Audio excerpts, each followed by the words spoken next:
Les rencontres sportives ont été suspendues à cause du coronavirus, mais pas celle-ci. Un match de foot/meeting qui est organisé par Éric Piolle, le maire sortant, qui est candidat à sa propre succession. Niveau température, on annonce 20 degrés, au moins ça conforte les écologistes au pouvoir à Grenoble qu'il faut combattre le réchauffement climatique. En ce moment, les Verts ne sont pas en très grande forme côté football, alors autant éviter cette couleur de maillot. Capitaine des Bleus, Éric Piolle, capitaine des Blancs, François Ruffin, c'est déjà la 3e fois que les deux hommes jouent ensemble. Cette fois, ça sera l'un contre l'autre et le député France Insoumise n'a pas prévu de retenir ses coups. Oh, je m'en fous moi, je suis pas candidat et je joue toujours pleinement. Je perds mais avec panache, partout.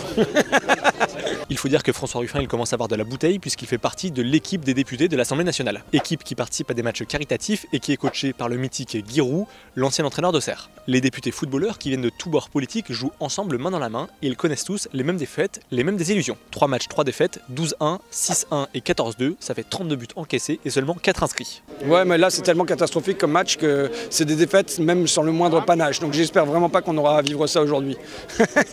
Mais heureusement j'ai une expérience plus positive tous les week-ends. Hein. Ça promet pour ce petit match amical à Grenoble. Pour cette rencontre au sommet, Éric Piolle avait invité une pointure, une référence, qui faisait son grand retour sur les pelouses. Au sifflet, c'était l'ancien arbitre international Tony Chaperon qui a arrêté sa carrière professionnelle il y a un peu plus de 2 ans, après avoir taclé par mégarde un joueur nantais lors d'un match de Ligue 1. Mais bon, pour ce match-là, pas trop de pression pour lui. Parfois, c'est bien de voir des politiques qui se prennent pas trop au sérieux, qui sont à la portée des gens, qui sont accessibles.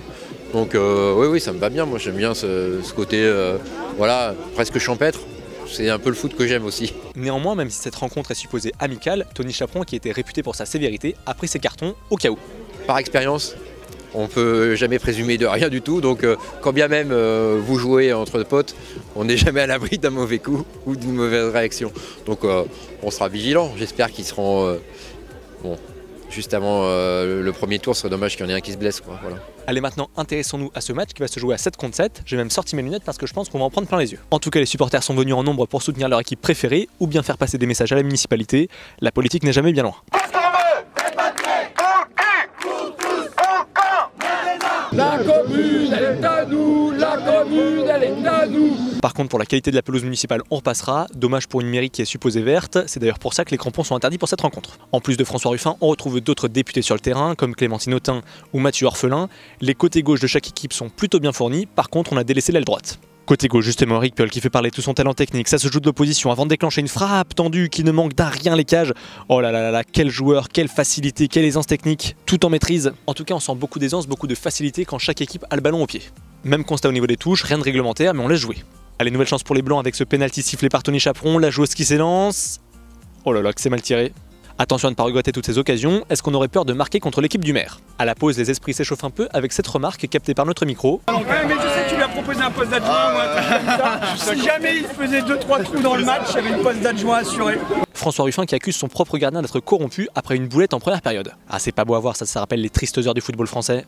Allez, reprise du match avec cette accélération côté gauche toujours du député France Insoumise qui fausse compagnie au maire sortant qui a du mal à tenir la cadence. On va avoir un coup franc très intéressant côté gauche pour les Bleus, beaucoup de concentration avant de tirer, c'est une occasion en or et ça sera finalement une passe pour un spectateur. Ah, ça se tend sur la pelouse, on commence à être très physique avec ce tir dans la tête d'un bleu sous le regard médusé du capitaine Éric Piolle. Attention à ne pas faire dégénérer la rencontre, mesdames, messieurs, s'il vous plaît, restez courtois. Et voilà, nouveau penalty pour les Blancs cette fois-ci, Tony Chaperon qui a le sifflet facile comme à son habitude. Est-ce que ce coup de pied arrêté sera plus réussi que tout ce qu'on a vu jusqu'à présent? Faut dire que ça serait pas très compliqué à faire. Oh oui, quel but, quelle frappe, les cages sont totalement fracassées, elles n'avaient pas l'habitude de trembler jusqu'à présent. Pour ce match, on ne voulait pas que la politique prenne le pas sur le football, mais voilà que le parti animaliste qui soutient la candidature d'Éric Piolle décide d'envoyer un message fort en envahissant la pelouse. Que font les stadiers, la sécurité, mais en tout cas l'arbitre laisse jouer. Toute cette agitation, ça ne vient pas perturber le maire sortant qui est parti en profondeur et qui va trouver la lucarne opposée avec ce tir splendide qui ne laisse aucune chance au gardien. Éric Piolle qui éclabousse la rencontre avec son talent et qui dégoûte ses adversaires. Ah, c'est tout bonnement du génie. On remarquera ce choix stratégique payant d'être parti dans l'axe légèrement côté droit alors que tout le monde l'attendait à gauche. Score final 2 buts partout, c'est ce qu'on appelle un match nul. Coronavirus oblige, on peut aussi être très attentif au protocole de fin de rencontre. Est-ce que les joueurs vont bien mettre en place les gestes barrières? Aïe aïe aïe, il y a eu quelques mains cirées, quelques tapes dans les mains, mais heureusement il y a eu quand même quelques checks du coude qui ont pu rattraper tout ça. Bon, le but c'était pas de faire du football spectacle, du football champagne, mais l'événement pour le moins original, il a permis de rassembler, de militer indirectement et de mettre un coup de projecteur sur la campagne d'Éric Piolle. Il faut aussi rassurer les électeurs, c'est pas parce qu'on est un mauvais footballeur qu'on est forcément un mauvais homme politique. Ouais, là il y avait quand même du ballon, hein. Il y avait quand même du ballon. Non, assez pour s'amuser largement. On était tous dans le même camp, donc on a joué sportif et convivial.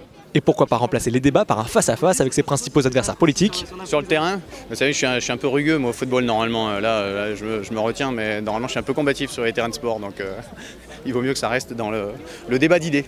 En tout cas, Eric Paul se prépare à 2 matchs très coriaces avec les 2 tours des municipales qui arrivent, et cette fois ses adversaires ne vont pas vraiment lui faire de cadeaux. Ça fait d'ailleurs de nombreuses semaines que des tacles sont glissés de part et d'autre. Face à lui, on retrouvera notamment Olivier Noblecourt, soutenu par le PS, Émilie Chalas, LREM, Alain Carignon, ancien maire et adoubé par les Républicains, mais aussi Mireille Dornano, patriote et sans étiquette pour cette élection, ou encore Bruno Delescure qui porte une liste citoyenne. Et là, l'esprit de Coubertin, vous pouvez l'oublier, ils vont pas se rassurer en se disant que l'essentiel c'est de participer. L'objectif, ça va pas être les 3 points de pourcentage, mais bien plus. Merci beaucoup,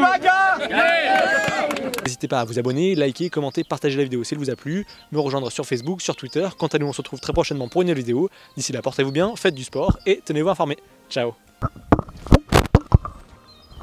Il y a de la terre sur le micro. Oh le con.